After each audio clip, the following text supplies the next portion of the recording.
અને આ આપણું હિન્દુ શાસ્ત્ર તો આખું વિજ્ઞાન સાથે જ છે.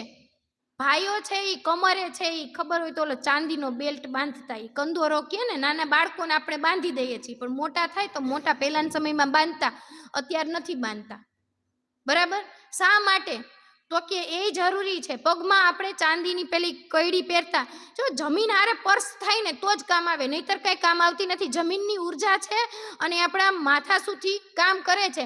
ચાંદી છે ને ઠંડુ છે, આપણું મગજને ઠંડુ રાખવા માટે કામ આવે છે. ગળાની અંદર સોનું પહેરવામાં આવે, ચાંદી કાં નથી પહેરતા?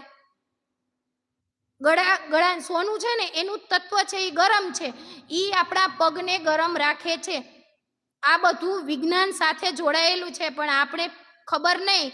આપણે જો અત્યારે જોવા જઈએ ને તો પ્લાસ્ટિકનો વધારે ઉપયોગ થઈ ગયો છે.